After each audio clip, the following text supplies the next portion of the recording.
दोस्तों नमस्कार। मैं आपको समासों के बारे में बता रहा हूँ और मुझे आपसे ये आशा है कि आपको ये पसंद आएगा तरीका। इसके बाद में फिर मैं आपको जो परीक्षाओं से संबंधित हैं प्रश्न, जो वैकल्पिक प्रश्न होते हैं उनके बारे में मैं आपको अध्ययन कराऊंगा। पहले आप इसको समझ लेंगे तभी आपको वो ठीक से समझ में आएंगे। मैं पिछली वीडियो में यहाँ तक आपको पढ़ा चुका हूँ। अब मैं आपको तत्पुरुष समास कौन सा होता है इसके बारे में बताता हूँ। तो तत्पुरुष समास इसमें क्या है कि इसमें पूर्व पद अप्रधान और उत्तर पद प्रधान होता है। पूर्व पद जैसा आप समझ गए होंगे पूर्व पद कौन सा है और उत्तर पद कौन सा है।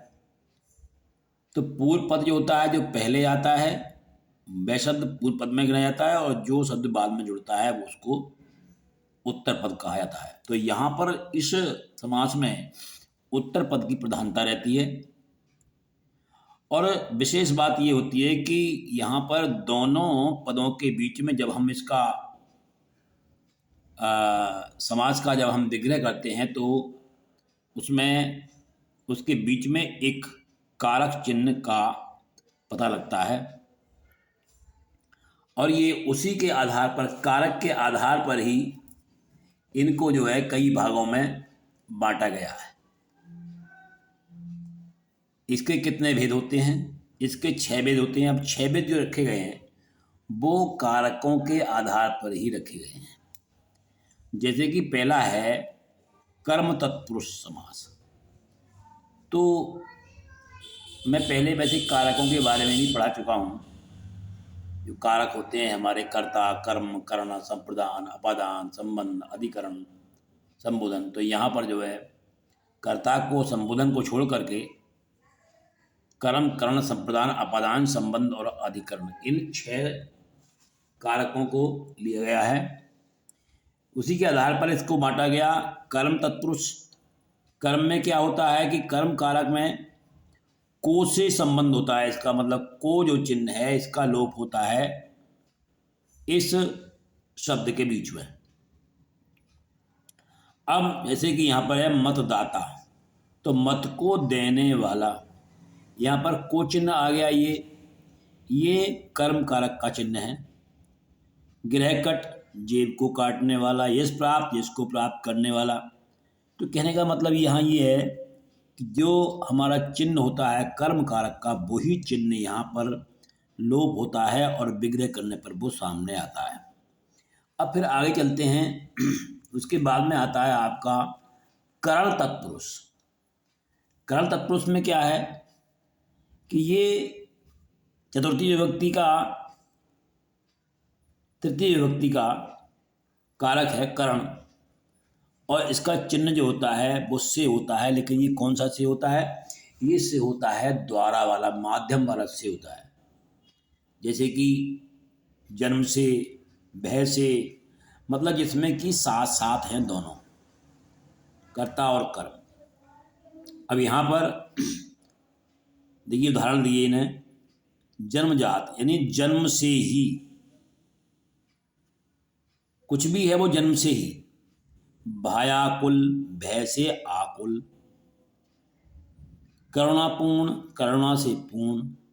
तो इस प्रकार ये से जो चिन्ह है ये कारक चिन्ह है कर्ण कारक का, और ये द्वारा से पता लगता है इसका।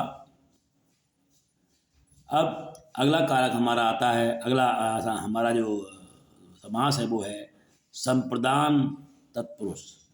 तो संप्रदान का जो चिन्ह होता है वो होता है के लिए। और जब हम उस सामासिक शब्द का जब विग्रह करते हैं तो ये के लिए शब्द दिखाई पड़ जाता है। जैसे कि हथकड़ी, हाथ के लिए कड़ी। यज्ञशाला, यज्ञ के लिए शाला। सत्याग्रह, सत्य के लिए आग्रह। तो इस प्रकार से यहाँ पर जो है आपका कारक चिन्ह के लिए का यह लोप था और वो यहाँ पर आपको स्पष्ट दिखाई दे गया। इसके बाद में आपका होता है अपादान तत्पुरुष। तो अपादान तत्पुरुष जो है वो क्या है, ये अपादान कारक पर आधारित है। और अपादान में भी क्या होता है, से होता है। लेकिन ध्यान रखना कि ये से और इससे में अंतर है। ये से है द्वारा वाला और ये से है अलग करने वाला, हीन करने वाला। जैसे कि धनहीन मन धन से रिक्त, जन्मांध जन्म से अंधा, रोग मुक्त रोग से मुक्त। यहाँ पर जो से है वो इस से में यही फर्क है। यहाँ द्वारा वाला से है। जैसे कि वाहन से कहते हैं, वाहन से जाता है। अब ये घर से बाहर आता है, तो ये इसी प्रकार समझें इसको कि ये द्वारा वाला है और ये अलग करने वाला से चिन्ह है। इसके बाद में अब हम अगला कारक संबंध कारक के बारे में, तो अगला आता है हमारा संबंध तत्पुरुष समास। तो संबंध तत्पुरुष समास में कारक चिन्ह कौन से प्रयोग होते हैं, का, की, के, इनका लोप रहता है। और जब हम विग्रह करते हैं तो ये जो शब्द हैं ये सामने आ जाते हैं, ये चिन्ह जो हैं हमारे सामने दिखाई पड़ जाते हैं। जैसे कि ये है प्रेम सागर, प्रेम का सागर। देश रक्षा, देश की रक्षा। पराधीन, दूसरों के अधीन। तो आप देख रहे हैं कि का, की, के तीनों के उदाहरण ही यहाँ पर आ गए हैं। और आप समझ गए होंगे कि किस प्रकार से संबंध कारक में तत्पुरुष का प्रयोग है। अब आप चलते हैं आगे अधिकरण तत्पुरुष में। तो अधिकरण जो कारक है हमारा, उस कारक का जो चिन्ह होता है वो होता है मैं या पर। और जब हम इस समास के जो शब्द होते हैं, सामासिक शब्द, उनका जब विग्रह करते हैं तो ये शब्द हमें ये जो चिन्ह है ये दिखाई पड़ जाते हैं। जैसे कि नीति निपुण, नीति में निपुण। नरोत्तम, नरों में उत्तम। आप बीती, अपने आप पर बीती। इस प्रकार से इससे अगला आता है आपका अधिकरण भी हो गया। अब आपका आता है अगला समास तत्पुरुष समास। तो तत्पुरुष समास में क्या है, इसमें इसके चार भेद होते हैं तत्पुरुष समास के। पहले तो ये जानेंगे तत्पुरुष समास के उपभेद हैं, ये उसी समास की, तत्पुरुष समास के ही उपभेद हैं ये कौन कौन से हैं, ये हैं चार उपभेद। नहीं तत्पुरुष, उपपद तत्पुरुष, लुप्त तत्पुरुष और अलुप्त तत्पुरुष। तो इसमें क्या होता है कि जो लुप्त पद है, एक नंच है, तो नन वाला जो है, नहीं वाला, इसमें क्या होता है, इसमें नकारात्मक ता जो है दिखाई पड़ती है शब्द में। और जब हम विग्रह करते हैं तो ये इसका पता लग जाता है कि ये शब्द जो है ये नकारात्मक यानी नहीं तत्पुरुष समास का शब्द है। जैसे कि यहाँ पर उदाहरण दिया हुआ है असभ्य, मतलब ना सभ्य, जो सभ्य नहीं है, ना नकारात्मकता आ गई इसमें। इस शब्द में जब नकारात्मकता आ गई इसमें तो इसको ये जो है यहाँ पर ऐसी स्थिति में कौन सा होगा, नहीं तत्पुरुष होगा। ना पसंद, पसंद नहीं। अनिष्ट, ना इष्ट। गैर हाजिर, गैर हाजिर मतलब हाजिर नहीं। तो कहने का मतलब ये है कि ऐसी स्थिति में जो समास होते हैं वो तत्पुरुष समास कौन से होते हैं, नहीं तत्पुरुष समास होते हैं। अगला दिया है इसमें उपपद। उपपद में क्या होता है कि जिस समास में उत्तर पद भाषा में स्वतंत्र रूप से प्रयुक्त ना होकर के प्रत्यय के रूप में प्रयोग हो जाता है। जैसे कि यहाँ पर देखा आपने कि नवचर है, तो नवचर यानी नव में विचरण करने वाला।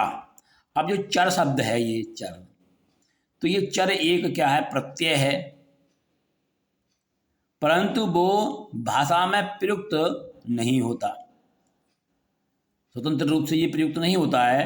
लेकिन यहाँ मिलकर के इसके अर्थ को बनाता है, ये नवचर कर देता है, नव में विचरने वाला। ऐसी स्वर्णकाल भी है, सोने का काम करने वाला। तो यहाँ भी जो प्रत्यय है वो काल लगा हुआ है। तो इस तरह आप समझें, ये आपका उपपद हो गया। अब इसके दूसरे भेद हैं, वो आपको अगले वीडियो में बताए जाएंगे। तब तक के लिए आप प्रतीक्षा कीजिए। मुझे आशा है कि आप मेरे वीडियो को देख रहे होंगे और देखें और सब्सक्राइब करें, लाइक करें। आपके लिए बहुत बहुत धन्यवाद।